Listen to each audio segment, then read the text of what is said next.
जय श्री राम, भारत माता की जय, वंदे मातरम। मैं मुकेश शर्मा। अभी दिल्ली के अंदर जो ये सब हो रहा है, ये सब जने देख रहे हैं। भारत की जनता सारी चीजें देख रही है और समझ रही है, और वो बिंदु बाय बिंदु इन चीजों पे अध्ययन भी कर रही है कि ये क्यों हो रहा है, किस लिए हो रहा है। और आजकल सोशल मीडिया का जमाना है, जनता को सब मालूम है। पूर्व की घटनाएं जो हो चुकी है वो भी उन्हें मालूम है, और वर्तमान में जो हो रहा है वो भी उन्हें मालूम है। अभी आप देखो कि जो काकरोच आंदोलन था, ये काकरोच आंदोलन काय के लिए करा था, क्यों करा था, किस लिए करा था, इसकी विचारधारा क्या थी, ये सबको मालूम है। कि भाई अगर कुछ शिक्षा व्यवस्था के अंदर कोई तकलीफ हो गई थी तो उसके अंदर फिर सरकार ने उसे सही भी करा, और आगे ऐसी कोई गलती नहीं हो उसके लिए चिंता भी करी। और जो बच्चे थे वो अपने वापस परीक्षा दी, और वो परीक्षा दे रहे हैं, और वापस उनके रिजल्ट भी आएंगे, और सब व्यवस्था हो गई। जो व्यवस्था बिगड़ी थी, जिन बच्चों को उसमें तकलीफ आ रही थी, वो व्यवस्था वापस सुधर भी गई, पेपर भी हो गए और सब हो गया। अब ये काकरोच वाले जो हैं, ये वास्तव में तो विदेश में बैठे थे। न इनका यहाँ पे कोई राजनीतिक कैरियर है, न छात्र राजनीति में उनका कुछ है, न सामाजिक में कुछ है, न इनका किसी भी तरीके से भारत की जनता से और भारत के छात्रों से कोई भी लेना देना नहीं है। पर ये वहाँ से आते हैं, छात्रों के नाम से देश में अराजकता फैलाना चाहते हैं। जब इन लोगों का कोई लेना नहीं है, कोई देना नहीं है, इन लोगों ने बोला था कि हम यहाँ की जगह छात्रों की बात करेंगे, पर छात्रों की बात नहीं हो रही है। वहाँ पे धर्मेंद्र प्रधान जी का इस्तीफा मांग रहे हैं, और इस्तीफा दे दो एनजीओ वालों को, है ना। आप एक तरफ तो बात क्या कर रहे हैं और दूसरी तरफ क्या कर रहे हैं, समझ भी आ रहा है। दूसरी चीज है कि आपके आंदोलन के अंदर कौन आ रहे हैं। सबसे बड़ी बात यह होती है कि आंदोलन हमने अन्ना हजारा का भी देखा था, आपने भी देखा, हमने देखा था। हमारे जैसे लोग, सैकड़ों लोग गए थे, हजारों लोग शहरों से निकले थे, लाखों लोग पहुंचे थे दिल्ली। हमने भी आंदोलन देखा था। आंदोलन कैसे होता है वो अन्ना हजारा जैसा हमने सबने देखा है। पर वो आंदोलन और ये आंदोलन में क्या अंतर है, ये आपको भी समझना पड़ेगा और मुझे भी समझना पड़ेगा। कि वो आंदोलन ये था कि हर जनता को लगता था, हर आदमी को लगता था कि नहीं, ये भ्रष्टाचार है, भ्रष्टाचार खत्म होना चाहिए, ये व्यवस्था गलत है, इस पे संज्ञान लेना चाहिए। उस समय पे कांग्रेस पार्टी ने क्या करा था, एक महिला की हत्या करी थी, मार मार के बाबा रामदेव को भगाया था, पर कोई विषय नहीं आएगा। अभी जिन लोगों ने उस आंदोलन के अंदर मंच साझा करे थे, वही लोग जाकर कांग्रेस के साथ बैठ के, कांग्रेस के साथ में मिलकर राजनीति कर रहे हैं। वो महिला की हत्या की तो सब भूल गए। क्यों? क्योंकि वो राजनीति के लिए करा था। उन्होंने अन्ना हजारे को धोखा देके वो आंदोलन करा था। उस आंदोलन के अंदर देश के सारे जननायक, सारे राष्ट्रभक्त, सारे देशभक्त, सनातनी शामिल थे।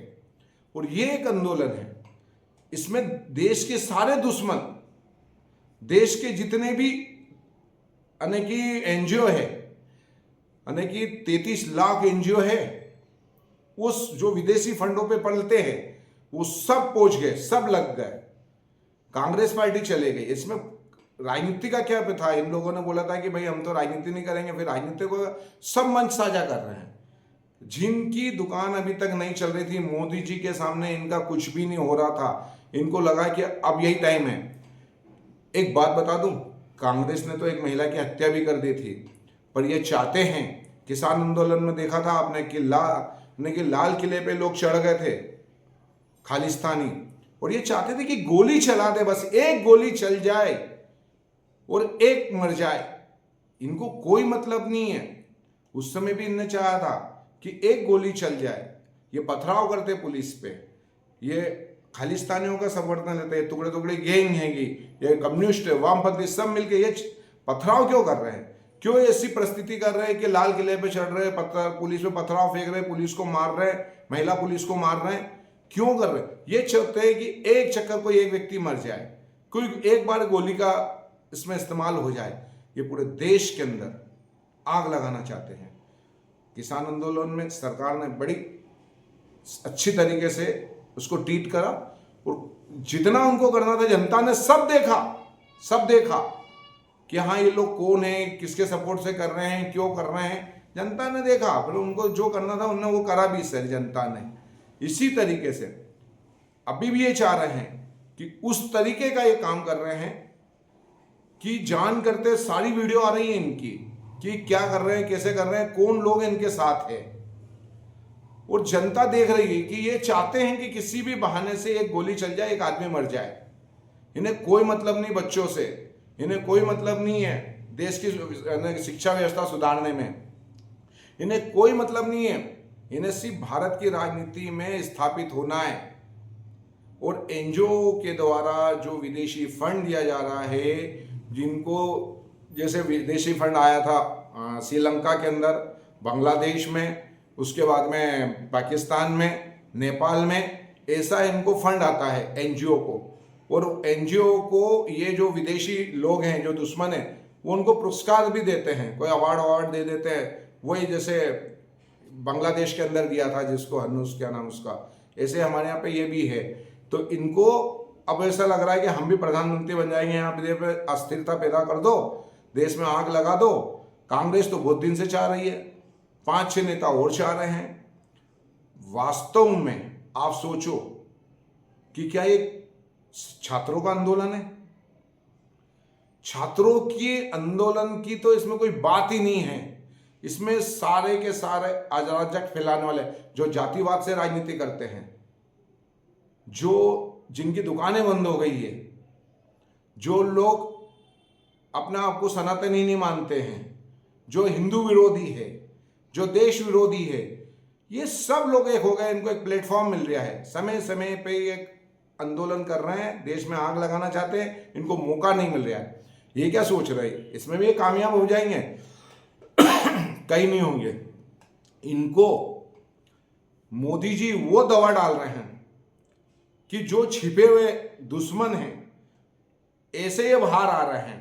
खालिस्तानी बाहर आ गए, वामपंथी बाहर आ गए, सेकुलर बाहर आ गए, टुकड़े टुकड़े गैंग बाहर आ गए, राजनीति में बाहर आ गए, कुछ बचे थे वो भी बाहर आ रहे हैं।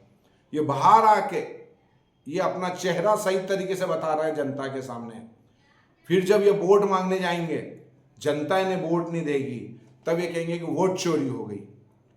आप देश को आग लगाओगे, वो हाइड्रोजन पानी से जो ट्रेन बनी उस पर पथराव फेंकोगे, महिला पुलिस वालों को मारोगे, अने तुम्हारे 10,000 लोगों में एक पुलिस वाला था उसको मारा, वो वीडियो अभी आ है, कैसे चालू हुआ मार ठोक, क्यों लाठीचार्ज करना पड़ा? सरकार के स्पेशल आदेश से कोई गोली नहीं चलेगी। पर तुम चाहते हो, क्योंकि एक अभी वीडियो हो रही है कि खालिस्तानियों ने पंजाब से अपंग लोगों को भेजा, वहां से उन लोगों से पूछा गया, बोले भैया हमको भेजा गया पैसे देके। ये चाहते हैं कि ऐसा कोई मरे, वो ये देश में अस्थिरता का माहौल पैदा करे। अने खालिस्तानी भी लगे हैं, वामपंथी भी लगे हैं, जिहादी भी लगे हैं, टुकड़े टुकड़े गेम भी लगे हैं, कांग्रेस भी लगी है, एनजीओ भी लगे हैं, और पाकिस्तान के स्लीपर, चीन के स्लीपर, अमेरिका के स्लीपर सब लगे और एक मंच पे आ गए। अब आपका फर्ज है कि इन्हें पहचानो और इनको जवाब दो। जय श्री राम, भारत माता की जय, वंदे मातरम, हिंदू हिंदू भाई भाई।